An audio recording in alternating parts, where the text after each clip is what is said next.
And a good morning to you all, and welcome to the starting lineup. Delighted to have you with us on an absolutely beautiful Tuesday in the Ozarks. Ned Reynolds joined by Scott Puryear. Art Haynes will be with us a little bit later on, and for the next 2 hours, we are right here talking sports and whatever, and like to hear from you at 417-447-1021. That is a line that's used both for calling in and for text. Either one, either venue that you prefer. It's 417-447-1021. Starting lineup brought to you by Play It Again Sports, Fremont Shopping Center, Battlefield and Fremont, Springfield. Anything you want on the sporting line, folks, it is right there at Play It Again Sports. Full array of sports items, all just for you. Now, and you can even do some trading in down at Play It Again Sports. By Swing Right Golf, which is located on South Campbell, a little bit north of Nixa, and you have everything there that for your recreation, including the golf simulators and the outdoor batting cages. It's all there at Swing Right Golf. Citizens Bank of Rogersville, which has two routes. That's what they call their branches, routes. One is adjacent to Highland Springs, and the other is in Rogersville itself. And by Marshfield Chevrolet at the I-44 exit, couple of left turns, and you are right there at Marshfield Chevrolet. Interesting day, big night last night. Scooble made his debut at Dodger Stadium, and it wasn't terribly impressive, although they did get the win. No, they did get the win, pull it out, and I didn't. I watched zero of it. Just went to bed early, and last week's caught up with me a little bit. First time since we started this show, I actually drove off and left my cell phone at home. I see you're not in rhythm yet, that's why. So this will be a very good test of 2026 technology and survival skills. Can I go till about 3 o'clock before I can get back down to Nixa to my house? Oh, you won't go home after the show. I've got appointments right after the show. we've got our, I think, Hall of Fame meeting today, and then I've got more appointments after that. I can't get down there. So this will be a good test. I mean, I don't know if I can survive. Let me ask you a quick question about the appointments, too. This is all for healthcare, of course. What's the window that you're operating in right now? Right now it's kind of a dead time. And of course, he's talking about Medicare plans my real job is senior health plans of the Ozarks. But we are in that calm before the storm. Right now in our landscape, Medicare Advantage is kind of taken over the scene over the Medicare supplements because supplement rates are rising so high and so quickly, and same thing with standalone prescription drug. But in the Advantage world right now, the companies are finalizing their plans for 2027, trying to get approval on those. We'll find out those later on this month and early next. Then we can start talking to clients about them on October 1st, and then October 15th is open enrollment for 2027 plans. And that lasts how long? Till December 7th. And so that's our Super Bowl time from October 15 to December 7, when people can make a change in their plan or they can come on for the first time with an Advantage plan, that's kind of the catch-all for everybody. And so it is truly the calm before the storm because all heck breaks loose here starting in October. What's the age in which you can have the supplement plan or the health care plan? Well, when you turn 65 is the most natural age for people to start looking at Medicare. You can stay, more and more people are still working after 65 and staying on their group health insurance. I will say a lot of times they don't know this, but if they look at it, they could save some money by actually leaving their group plan and going on a Medicare plan, because if they're paying, higher premiums out of their check each month for their work insurance, if they've got higher deductibles, they could probably stand to take a look. And you are permitted to do that. Yeah, absolutely. Yeah, you don't have to. When you turn 65 and you become Medicare eligible, you can actually jump on and. I get a lot of people that were paying $500, $600, $700 a month out of their check for their group plan, and they find out that they pay their Part B premium, and they're good. You might. This is a question that often arises too. How do you, as a person, pay for what you sell? There's a method for it. How do I get paid? No. The client.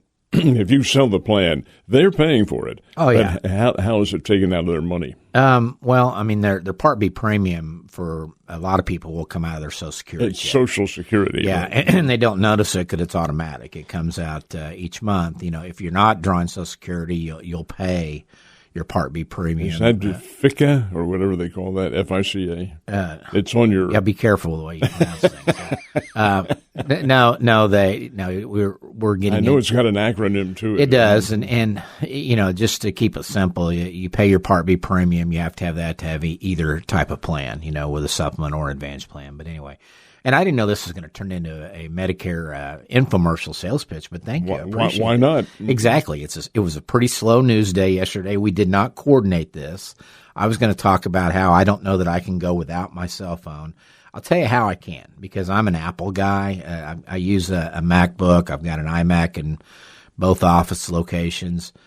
I get text messages through my MacBook. So I was able technically to text my wife and say, I forgot my phone. And so it's not complete survival. I've got Apple, and on mine. Do you have an iPhone?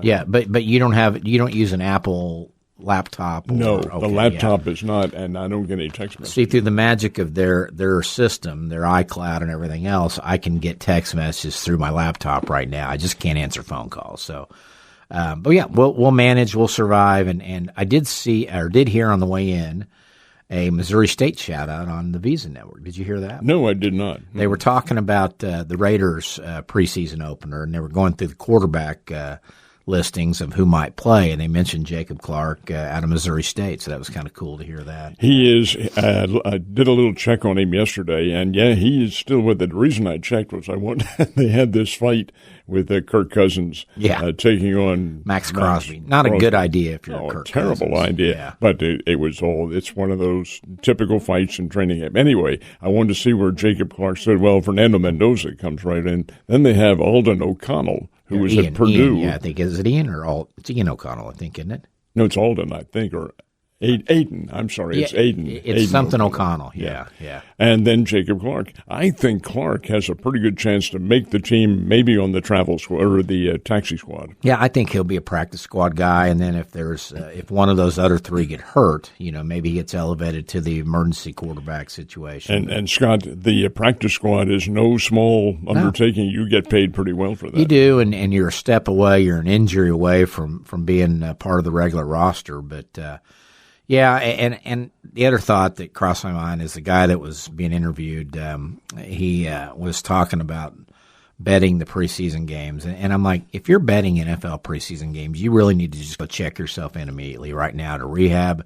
Maybe you can get a room with Brendan Sorsby there at the place to get fixed, because I don't know how or why you would bet NFL preseason games. What can you base it on? Let's just use this as an example. The Rams and the Chiefs on Saturday. Now, folks, it's 3:00 in the afternoon. You're on the floor, and that's the base of Arrowhead Stadium where the wind is chancy. It's going to be 100 degrees. You're going to put a wager on that? Hell no. I'm looking now to see if ESPN has lines on these games. I'm sure they do. Because my question is, how in the world would you ever come up with a line when half these guys are going to be working at McDonald's by the end of the month? Standard. You make it a 2-point. There are three for home. Three for home and 2 for road. Right. Mm-hmm. Let's see. So the Chiefs-Rams game, the Chiefs are a 2.5-point there favorite. It is. Yeah, right there. Yeah. And I'm looking at the lines, and they're all the Saturday games, for example, 1.5, 1.5, 3, 2.5, 2.5, 1.5, 3.5. So that tells you Vegas doesn't even know what to do. Tell me real quickly, in looking just on the Saturday games now, what times they all start? Are any of them at night?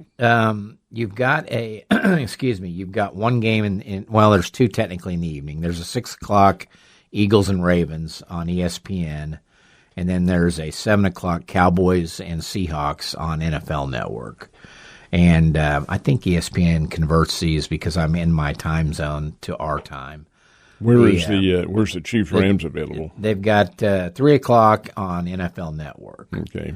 And so, but that tells you Vegas that they don't care and they don't know. It's like, okay, we'll make every one of these. Actually, there is one here. The Lions at the Bengals. Cincinnati is a 7-point favorite. Oh, no. In an exhibition game? Yeah, how is that? I mean, everything else is 1.5 to 3. Have the Bengals come out or have the Lions come out and said nobody's starting, nobody's playing? Maybe. maybe. Yeah, I mean that's the only way I would think that you. Is the game in Cincinnati? It's in Cincinnati. It's a Thursday night. It's actually the first game of the official week 1 of the preseason. And there is 7-point favorite. 7 an exhibition game. That's the only one on here with anything above a 3. So anyway, just listen to that and breaking those down. I'm like, I don't even know how you would even begin to decide who to bet on in a preseason game because you don't know how long they're going to play them. Number one, by the way, the other thing I'm going without, I feel naked this preseason, which is a scary thought for listeners. I don't have HBO Max anymore. We dropped it because it's a ridiculous price now.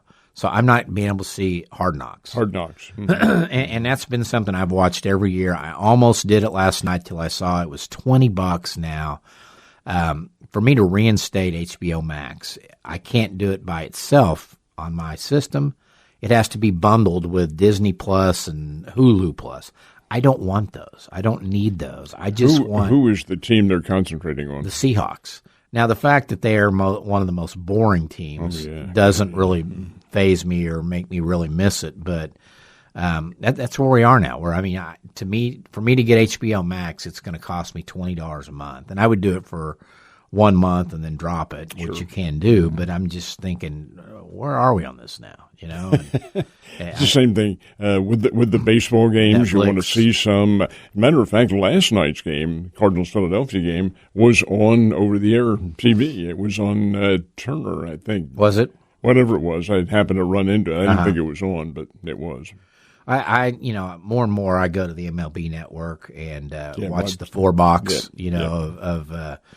I think they run MLB Big Inning from 7 to 9, maybe some nights, and so that's always been fun. On Sunday afternoons, they run it for 3 hours. Do they really? Excuse me. The other part of that, though, is they bounce around with the audio that I'm having to look up to see which game they're talking about. Because you know what? When you do a 4-box, we have DirecTV Stream. When you have the 4-box channel there of multi-view or whatever you want to call it, you can dictate which one you want the audio for by just moving your toggling over to the other box. MLB Network is bouncing around, and I'm having to do match up the audio with the game to see which one they're talking about. Still, Scott, I find it to be a great idea. I really do. You have it's almost like the old college football roundup that CBS used to have on, where they would go from game to game, depending on the importance of the contest. Well, that's what MLB does with theirs, and I do like that idea. I do too. It's filtered into, obviously, well, they may have actually got it from like college football. Mm-hmm. Love being able to watch, have 3 or 4 games up at one time there, and NFL Sundays, that we got the Red Zone channel. So that they're doing the bouncing around for us there from one to another. And what do they charge for that? It depends on if you're buying it as part of the Sunday ticket package or, like on my DirecTV, I think it's maybe $12 a month, which is, $3 a Sunday. I'll pay that all day and every day. But so our lineup today, we've got a little switch up in our order of things today. Trenton Berry actually is going to talk racing with us at 7:30 this morning. T-Bear had a family commitment in the 8 o'clock hour, so we have flip-flopped Trenton and Corey Riggs. Corey Riggs with the Missouri State Report will join us at 8:30. And in between that sandwich, Dan Ryder, Springfield Cardinals, is going to jump on with us just to kind of give us a preview of this homestand. And, of course, they've got Northwest Arkansas in town starting tonight through Sunday. So we'll talk to Dan Ryder there, and that is our lineup. Let's go ahead and take our break and then come back and get into all the stuff from yesterday. And then the top stories, as a matter of fact. We'll take a quick time out on the starting lineup and be right back. Great having you with us on the starting lineup, and welcome back. We have our starting 5. What do you have? Yeah, I wanted to mention one other thing. Tomorrow is our next Ozarks Old Timers Luncheon. It is at 11:30 a.m. at Golden Corral on South Glenstone. 2020 East Primrose is the actual address, but our special guest is John Roderique, the legendary former football coach at Webb City Cardinals. The program down there. He's the AD still at the school, but just a phenomenal run by Coach Rod there with 13 state championships in 26 years. We thought it'd be fitting to kick off the high school football season, which they all started practices officially yesterday by having Coach Roderique come in. So, again, that's open to the public. You don't have to be old to get in. We're not carding people to make sure you're 55 plus. But come on in, you'll see a lot of fans, a lot of former coaches in the area. I think with Coach Roderique, I think Guy said that Scott Bailey's going to be there coming in from Lamar. So this will be two in a row for him now. We will have more. If Bailey shows up, I think we will have more state championships in one room than any time in any place in the history of the state of Missouri. Wouldn't you agree? I would indeed. Between those two, state championships won in football. See, you have 7 at Lamar with Scott. 13 when he was coach. Yeah. And then you have 13 with Roderique. 20 state championships in one luncheon. That's pretty good, But anyway, that's tomorrow, 11:30 a.m. Golden Corral in South Glenstone. We start at 11:30. You go through the Golden Corral line, get your food, come back to the back room. We kind of have a little social time for about a half hour and start our program about noon. Art will not be there tomorrow, so Ned and I will be carrying the torch. Art's not going to be Art's there. going to the Bears luncheon, I think, tomorrow. That's yeah. Right, yeah. Mm-hmm. And but we'll do a Q&A with Coach Roderique, and then we open up questions to the fans and those in attendance. A lot of fun. We do it once a month. Golden Corral is our home, so I hope to see you there tomorrow. And also, congratulations to our friend Ron Snodgrass. He has been named the what is the official title, basically? National Coordinator of College Football Officials, and what he'll be doing is working with the officials, number one, administrators and conference commissioners and so forth, on, quote, cleaning up the game. That's not a quote from him, and that's how the press release read. Cleaning up the game and making sure everything runs cohesively. We couldn't have asked for a better guy. No. Goodness sake. Or a guy. I mean, it's all black and white, literally, for him. I mean, that's how he runs his business. That's how he did as an administrator. All the above. And so Ron will actually be in with us Thursday in studio in the second hour. He's in Indianapolis today and tomorrow for meetings. But yeah, National Coordinator of NCAA Football Officials. We think that means that he puts the white hat away, correct? We're assuming that. Yeah. I can't see, in all honesty, how he could make the two homogenous, because it would be such a monkey wrench in the scheduling of where he has to go and so forth and so on, because I'm sure he'll be observing a lot of games. And I'm just kind of looking through the Ryan Collingwood did a nice story on the Springfield Citizen website about it, and it does. Ron makes it sound like that his days of calling will be done. You got to put out fires basically in that job all day Saturday, because you got so and so in the Pac-12 that's ticked off. You got so and so in the SEC that wonders what the heck's going on. Those calls are going to eventually filter up to his desk and his phone, and he'll get to deal with that as well. I'm really kind of interested, and I want to ask Ron about this in the timing, because this is the time when individuals, the referees and officials and so forth, get their assignments, or at least assignments for the first 2 or 3 or 4 weeks or whatever. And here you have this appointment coming in. That means somebody has to take his place in the Big Ten Conference as a new white hat and the captain of his particular crew. So this will be interesting to see what happens. It will. I mean, it's like a coach changing jobs right before the season, which is not going to be allowed under that new college protection. Exactly. So. Kind of getting to the top stories. Cardinals do lose 6-5 to the Phillies in the opener of that series last night at Busch Stadium. Andrew Payner took a no-hitter into the 6th as the Cardinal bats were stymied. Then they kind of warmed up, and just not enough late as the Cardinals fall 6-5. I watched a little bit of it, and Philadelphia got a big 2-run double from Edmundo Sosa in the 8th inning. Well, Edmundo Sosa is a former Springfield Cardinal, St. Louis Cardinal, now with the Phillies. And that put Philadelphia up 6-2. Mm-hmm. The Cardinals came back with 3 runs in their half of the 8th inning, almost took the lead. A guy that I think if you had a list of the top 5 Major League players who've flown under the radar all season, Alec Burleson would be on that list. I think the guy's having a great year. And with apologies to J.J. Weatherholt, I think, and Jordan Walker, I think Alec Burleson's kind of been their glue and their MVP, because every time they need a clutch hit, it seems like he's the one that's delivering it, drawing a walk. He just does what he needs to do to win a game. And in the last of the 9th inning, with 2 outs, he was the batter. I think the runner on second base perhaps, first or second, whatever it was. He hit a screamer to right field. It went right into the right fielder's glove, but still, it was a solid hit. And I've said it several times. I think I like him because he just doesn't look like a Major League Baseball player. He looks like a slow-pitch softball guy, doesn't he? I didn't like it when he hit a home run against the Bears. Yeah, kind of. That would have been about, 2003, 2004, somewhere around there. And who was with East Carolina. East Carolina, okay. Yeah, he just looks like a guy that just rolled off the slow pitch field and into Busch Stadium into the lineup to play first base. And, he's another one of those guys we talked about yesterday with Jack Caglione. When he hits a home run, he just runs the bases and gets on in the dugout. When Burleson hits a home run, same thing. Or when he has a big hit like a double, they all got this gesture they make back to their dugout. It's almost begrudgingly when he does it. It's like, I got to do this because the guys say I got to do it, or he'll probably get fined by their do they still have kangaroo courts, I wonder, in those deals or not? They used to. I don't know whether they still do or not. I would guess maybe they've been eliminated because someone could get sued. The Cardinals could get sued if somebody didn't pay or something. But anyway, Cardinals dropped the opener 6-5. They fall a game below 500 again. Andrew Painter has been a guy that the Phillies have been waiting for to become a quasi-ace for years. He moved to 2-8 with that win yesterday. 2 hits, 2 runs, struck out 6, but looked pretty good. And maybe he's just a late bloomer because he's still about 24, 25. Painter's still a kid. He's out of Florida. He didn't go to college. I think he committed but didn't go. And he's big. He's 6'7", something like that, and can really throw. He won his first game of the year and then lost 8 in a row. Yeah.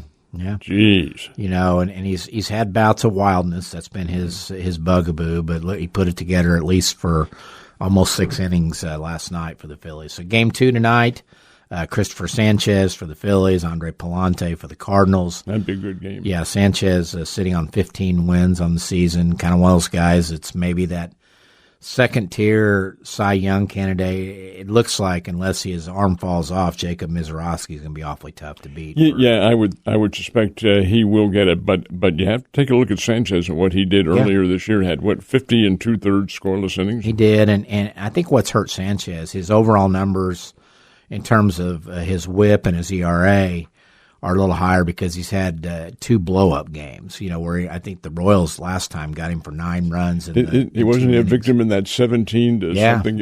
Yeah, and so those can taint your numbers real quick. But Ned touched on it, but the Royals did put up a fight in L.A. last night. They faced Tariq Skubal and the Dodgers. It was his home debut with his new team.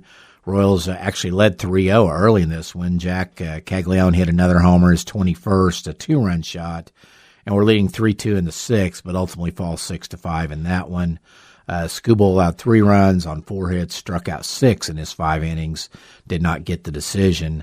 Max Muncy, a 3-run triple in the 6th, was the go-ahead for the Dodgers. And when you take a look at it, Noah Cameron did not pitch all that badly. He gave up, 4 runs, I think it was. But still, he's coming on now, getting better. Only second win in their last 10 for the Dodgers, who we talked to Bob Nightingale yesterday, have struggled a little bit since the Skubal acquisition there. Tonight, Blake Snell makes his second start of the season, which is typical for Blake Snell. Yeah. Blake Snell has figured this, and Tyler Glasnow, both of them have figured this whole Major League Baseball thing out. Some various ailment for 5 of the 6 months of the season. And, postseason's right around the corner. I'll come in, I'll pitch well, I'll get paid again, and then I'll just do the same thing the next year. And, some other guys, Byron Buxton is one of those. Christian Yelich is one of those that these veterans have figured out the system that as long as I'm available when it matters at the end, I'm going to be good with my team here. But Snell gets a start for the Dodgers, and Michael Wacha for the Royals. So game 2 in that one, late one tonight. I will not again be staying up to watch this. Did you watch? How much did you watch of the Royals game? Yeah. Let's go on. Do we have a guest coming up? Yeah. I probably should have got the first inning or 2, but I was out. It was a night to kind of unplug and literally unplug since I forgot my phone. I will tell you, though, I did watch the end of the Cardinals game. Did you? Cardinals-Phillies game. But then, lights out. Lights out. Cardinals home, as we mentioned, Dan Ryder coming on at 8 o'clock to talk about the homestand with the Northwest Arkansas Naturals coming in starting tonight through Sunday, Route 66 Stadium. Cardinals are 24-15 and lead the Texas League North by 2 games over first half winner Tulsa. Northwest Arkansas is in last in the North at 15-24. They're 9 games back of the Springfield Cardinals. Was kind of taking a look at the numbers, kind of bring people up to speed. By the way, we talk about the Royals and their lack of any exciting prospects. Is it Carson Roccaforte, Roccafarte, has 27 homers, 73 ribbies, and 20 stolen bases for Northwest Arkansas. For the Naturals? Yeah. He's a 24-year-old outfielder, was the 66 overall pick by KC in 2023. Does he have a college background? Played at Louisiana Lafayette. Okay. So he's 27 homers, 73 ribbies. That's pretty good numbers. And, of course, with the Naturals coming back, it means Spencer Nivens, the former Missouri State Bear, back in town. He's hitting .265 with 8 homers, 42 ribbies, and 15 stolen bases. I was wanted to check the Springfield Cardinals individual numbers. Jesus Baez, the shortstop, hitting .276 with 15 homers, 37 ribbies, in just 134 at-bats. So if you project that out times 4, that's 60 homer pace. What did Baez have at Peoria? Do you know? We can look that up, but it wasn't 15 homers. He's hit a power surge here. He had a few, but he's a shortstop, and of course you got Mason Wynn up at the big club. Mm-hmm. I wonder if Baez is a candidate to move to third at some point and try him there. I think Lindell did a story maybe in the Citizen about that subject. Now the other Baez at Memphis, is he solely an outfielder? He is, yeah, okay. and probably their center fielder. As soon as he gets called up as well. So Jesus Baez, 15 homers, 37 ribbies, and 132 at bats. Reniel Rodriguez, the catcher, is hitting .293 with 14 homers, 39 RBIs, and 6 steals, and 248 at bats. So if you double that for 500 bats, he's on a pace for 28 and 80 and 12 steals. And again, we've talked with Rob Raines about Rodriguez, wondering if he'll stick at catcher or if he's a guy that might move to first base or what. But he's done a pretty good job catching. 19 years old, he is so versatile. He could be anywhere. The other one of note on the hitting side for the Springfield Cardinals, Juan Ben Cho, who came up with Baez early June, hitting .291 with 11 homers and 26 ribbies in just 117 at bats. So those are 3 of the exciting guys to watch.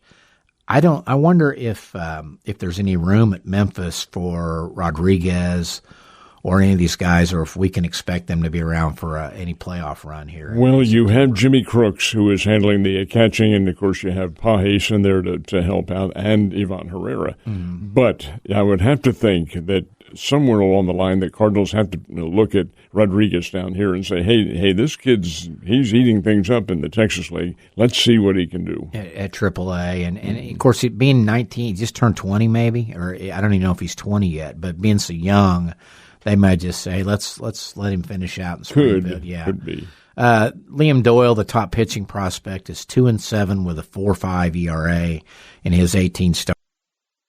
He struck out 100 and walked 43 in his 76 innings. That 4.5 ERA was mostly in the 5s and 6s for about the first 2 months, so he's brought it down considerably. One other stat note there, Cade Anderson, we've talked about him, the number 1 pitching prospect in the minors overall, a Mariners farmhand pitching for Arkansas in the Texas League. He's 10-1 with a 1.13 ERA.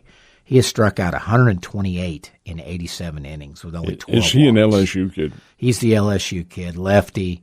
When they traded Castillo to the White Sox, thought that might open up, and I think Cade Anderson is that one of those guys we were talking about yesterday with Bob Nightingale, that they may be waiting till that deadline passes later this week so he can then retain his Rookie of the Year status and be able to get maybe the Mariners another pick come draft a year from now, to see if that, or 2 years, I guess, now, because you got to wait. The thing about it is there's so many variables with December 1st, and it's going to be a pivotal day. Got some NFL notes to get to later on. One of those, Eric Bieniemy is back with the Chiefs on the sidelines in training camp after he had the tragic shooting of his wife by their 27-year-old son. She's apparently out of intensive care and in stable condition, so Bieniemy came back yesterday. And was thinking about that as a father and a husband. That'd be tough to come back this quick. Oh, Scott, the whole episode is going to be with him for years, not just days or anything like that. This has to be a mental grind for him. Now, he came back. Actually, he never really lost contact. He was Zoom calling. I saw that, that he actually made them put Reed on the line to tell Emmett Johnson something during one of the practices. But his motivational technique is really what they need because he's an intense motivator. Well, and I've got to think with technology available today, he can do both and check in when needed there. But it just seems like, man, I'm kind of surprised he's back this quick. I thought it might be another week or two and make sure because he's got a son that's probably still incarcerated and something like $1 million bond or something, exactly. Or maybe even no bond at all. Maybe he's in there. Yeah. So we'll get more into the NFL news and notes after our next interview. We're going to talk to T-Bear, so hang on. We'll get timeout. Timeout on the starting lineup. Right back. And the starting lineup is brought to you by Played Against Sports, by Swing Right Golf, by Marshfield Chevrolet, and by Citizens Bank of Rogersville. Ned Reynolds along with Scott Puryear. And a special guest. Yeah, we mentioned we've kind of got a little flip-flop in our order today. Our usual Tuesday guests, Trenton Berry joining us right now. Corey Riggs will be on at 8:30 with the Missouri State Report. So we go to T-Bear. T-Bear is live from Chicago. The wife has parade meetings up there.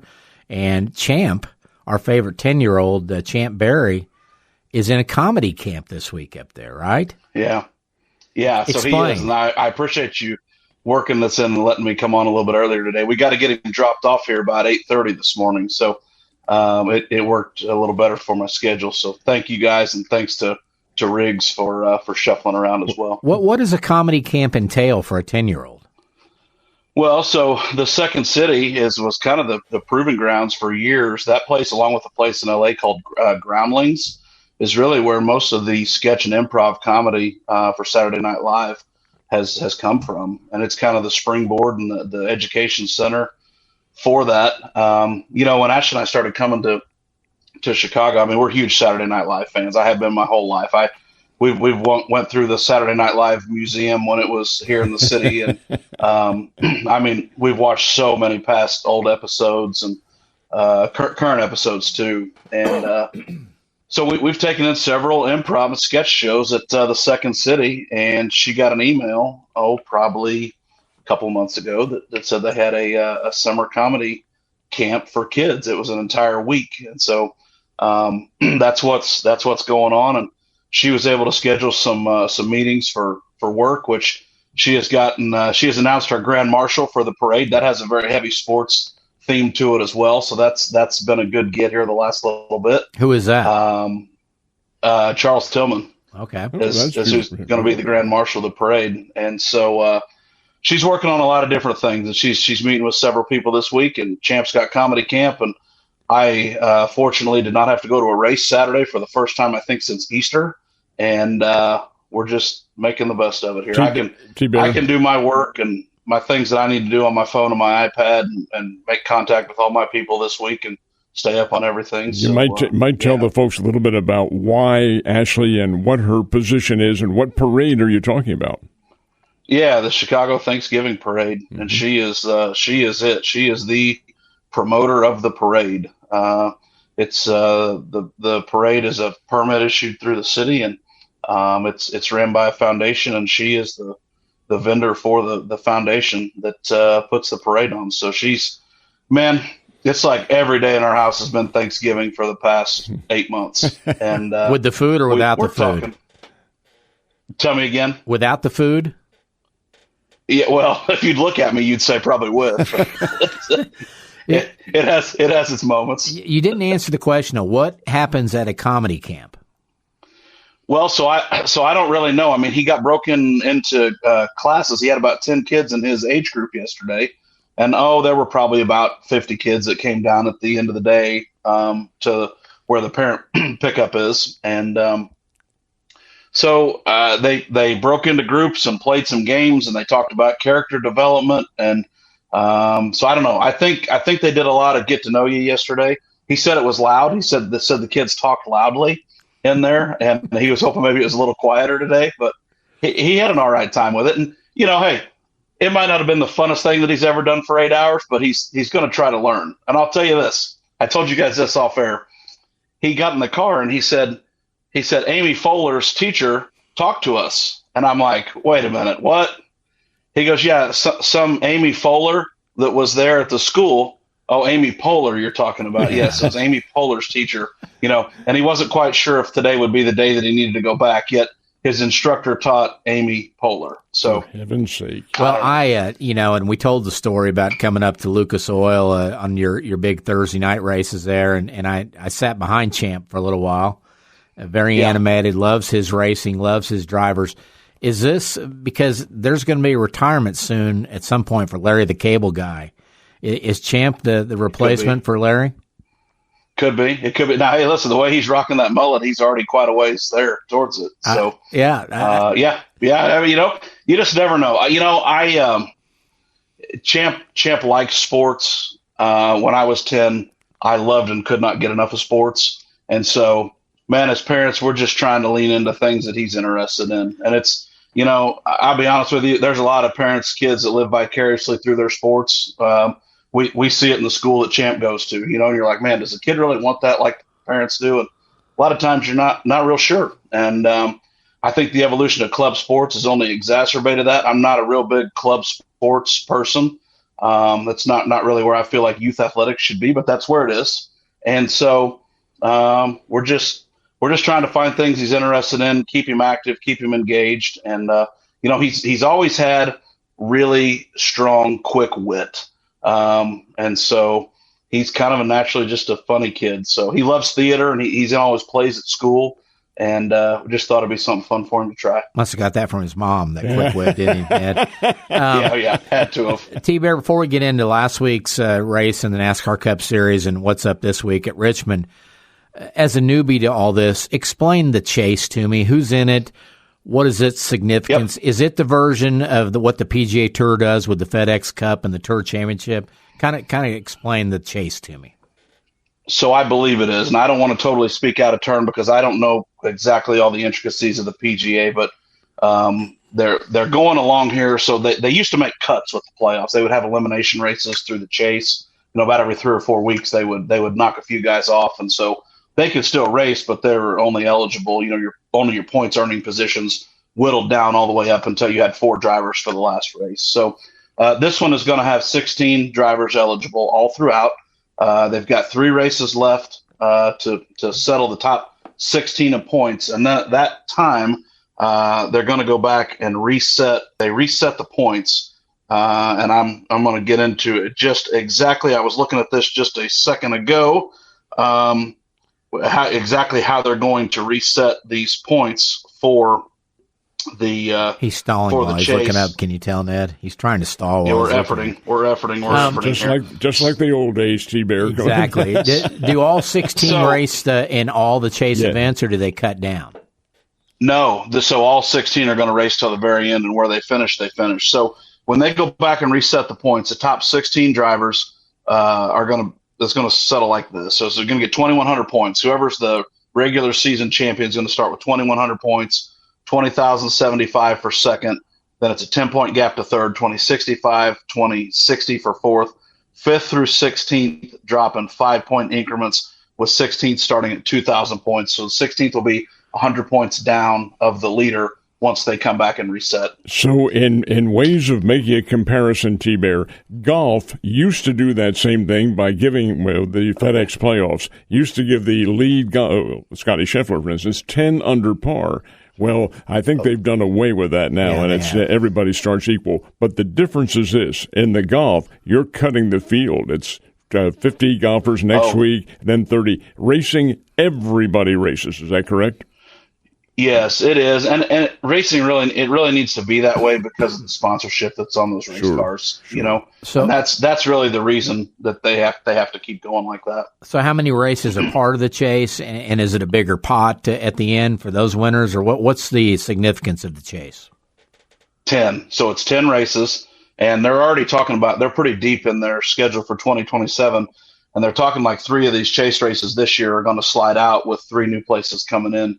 Which back in the first version of the chase, they had it was never a complete schedule 100% at the end of the season. So, and the money at the end is obviously, you know how we've talked about with the dirt racing, the point fund money that we raise. Well, that's what NASCAR pays out at the end in their series is a massive points fund, and that point fund is paid out on the final standings at the season's end, and they pay that at the banquet. And so that's really what everybody's gunning for right now. And if you're 16th and you're 100 points back, you've got 10 races, you've got a puncher's chance. You're probably not going to come from that far back, but you can definitely improve your stock. There was one season in the chase, Tony Stewart, I think it was, 2010 or 11. I mean, he just laid waste to the field and won the championship. And he was kind of like, you think about horse racing, like a long shot. Tony would have been considered kind of a long shot at the start of the chase and made the most of it and won the championship because he just got on fire at the right time. So those races, the St. Louis area race, the Kansas City second race, are there full fields or is it just the 16 that are racing there? Full fields. But only the 16 guys count. Only the 16 guys count toward the chase. Yes, okay. But positions 17 through 36, 37, 38, however many cars decide to qualify, those positions all get paid out the race purse, just like they would race for. So the race purse doesn't change, and the race event itself is the same. But those guys are, they're racing for finishing positions 17 on back. And they could win the race that they're involved in. Yeah. They could take the checkered flag. Yeah. The likelihood of that, I mean, if you're fast enough kind of at the end of the season, you're generally going to be in that top 16, but it's not always. There are times non-chase or non-playoff drivers have snuck in and won races. So, yeah, they certainly could.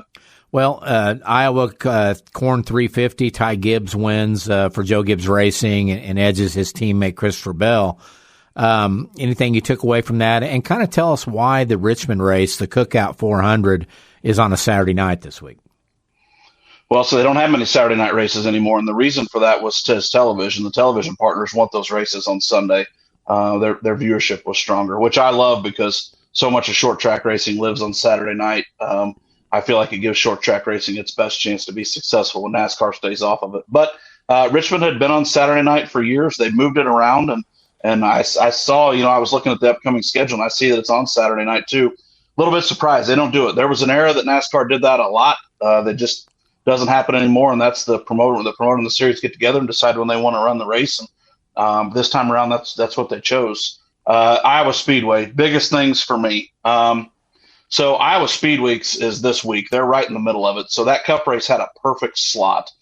They just finished racing the 360 Nationals in Knoxville, Iowa, and there's going to probably be about 30,000 race fans for the 410 Nationals this weekend, which is the kind of biggest crown jewel dirt race that exists in most people's mind. It rivals a couple other races, but one of the biggest that exists. They're going to pay out almost $1 million next Saturday night in a 410 wing sprint car race. So NASCAR slid right in. They're 40-mile, or they're probably about an hour. It's probably about an hour down the road from where all the dirt racing is taking place. So they sold the place out for the third year in a row. That's one of the biggest takeaways to keep. Now, they don't have as many seats there. It seats about 30,000, but they sold it out, and they've sold it out consistently, and they've shown it's not just a flash in the pan. What NASCAR is going to do, and I hope they're not screwing this up, they're going to move it to 4th of July weekend next year. I don't like to see things in racing that are successful get moved because I don't think you should mess with a thing that works. And that Iowa Speedway was very touch and go for years before NASCAR got involved in the ownership. And they have hit on something that works, and I would 100% not do that, especially knowing the short track scene that is around that. And this weekend, I would keep it right where it is, but they're not going to. So they feel strongly enough that it can stand on its own on the 4th of July weekend. And out of all that, Ty Gibbs showed that he had a ton of resilience. Man, he had to fight back. He lost 25 spots on pit road during the first stage break caution and held off Christopher Bell at the end of the race and won his second race and did a fantastic job. I love Iowa Speedway. I think it's one of the better racetracks in the country. Trenton, this is rather interesting, too, that NASCAR has decided to make that change. This is not the first time they've changed the 4th of July. Used to have the Firecracker 400 on the 4th at Daytona. Yes. Moved that out of the way. Well, what race is it going to replace now? So the Iowa race is going to the 4th of July. The 4th of July this year was Chicago. That's right. And this is going to lead me to believe that they're headed back downtown with the street race. And if they do that, they're going to want to put that with Amazon, which the majority of the Amazon schedule is in June for their coverage. And they want to be off of that 4th of July weekend for there. So there's a whole lot of things in play. Speaking of other schedule movements, the Bristol night race for years and years in August was just like the cat's meow for motorsports fans, and they moved it to the Chase this year. Well, it's going to move out of the Chase most likely next year back to August, and rightfully so. Hey, they're not stupid. They don't want to continue to compete with Tennessee Volunteer Football in East Tennessee, and that race needs to get back in August. So, man, this deal at Iowa though, they needed to leave this race alone. It did not need to move. So. We'll just see what happens. Now, you're leaving out one college. You said they don't want to mess with Tennessee. They don't want to mess with Virginia Tech either, because that's right on the other side. For sure. All of it. They, and smart on them for staying away from college football on those Saturday nights. Definitely. And by the way, T-Bear, you forgot to mention that the Bristol night race is the Bass Pro Shops night race. Can we at least give some love to our local company there? And listen, I'll tell you, Bass Pro Shops will be better represented in August at that night race than they would ever be in September. That's going to be a good move. Before we let you go, we have the two local races, so to speak, in the month of September as part of the Chase. Sunday, September 13th, Enjoy Illinois 300 in Madison, just across from the river from St. Louis. And then, of course, the second race in Kansas, the Kansas Speedway Hollywood Casino 400. 2 weeks later. If you were a first-time racing fan like I am and got to go up in April to Kansas Speedway, which one would you recommend for people in terms of those two if they went to one?